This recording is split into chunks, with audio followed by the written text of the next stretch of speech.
অবৈধ অভিবাসী ধরতে দেশ জুড়ে অভিযান চালাচ্ছে মালদ্বীপ সরকার। এমন অবস্থায় অপরাধমূলক কর্মকাণ্ড থেকে প্রবাসীদের বিরত থাকার আহ্বান জানিয়েছেন মালদ্বীপে নিযুক্ত হাই কমিশনার। সেই সঙ্গে অন্তর্বর্তীকালীন সরকারকে সহযোগিতায় বন্যার্তদের পাশে দাঁড়াতে প্রবাসীদের প্রতি আহ্বান জানিয়েছেন। মালদ্বীপ থেকে ইমরান তালুকদারের তথ্যচিত্রে প্রতিবেদন।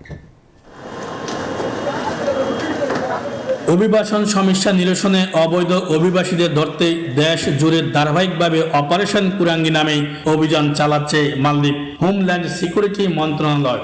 আটক হচ্ছেন বিভিন্ন অপরাধের সাথে জড়িত বাংলাদেশিরা। এতে আতঙ্কে আছেন মালদ্বীপের বসবাসরত প্রবাসীরা। আমার নামে তো অফিস নেই, কোম্পানির নাম। এই পরিস্থিতিতে মালদ্বীপে বাংলাদেশি শ্রমিকদের সচেতন করতে হাই কমিশনের হলরুমে প্রবাসীদের নিয়ে মতবিনিময় করেন rear admiral SM Abul Kalam Azad.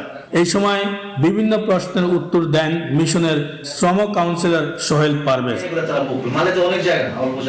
Work permit ভিসায় মালদ্বীপে ব্যবসা করার নিষেধাজ্ঞা দেওয়া হয়। এতে মালদ্বীপে শ্রম আইনে লঙ্ঘন হয় দাবি সরকারের।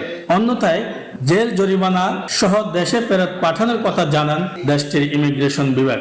আমাদের প্রবাসী ভাইরা সবাই আমার সাথে একমত হয়েছেন এবং তারা বলেছেন আমরা সামগ্রিকভাবে সবাই যে যার অবস্থান থেকে চেষ্টা করব যারা এরকম অপরাধের সাথে জড়িত, জেনে অজেনে অজ্ঞাতসারে জ্ঞাতসারে যেটাই হোক না কেন, যাতে আমরা এই ধরনের যে কোনো এই দেশের আইন পরিপন্থী যে কোনো কর্মকাণ্ড থেকে আমরা নিজেদেরকে বিরত রাখবো। তাই মালদ্বীপের আইন মেনে বৈধ পথে রেমিটেন্স পাঠিয়ে দেশের অর্থনীতিকে সমৃদ্ধ করার আহ্বান জানান high commissioner. Imran Talukdar, news 24, মালদ্বীপ।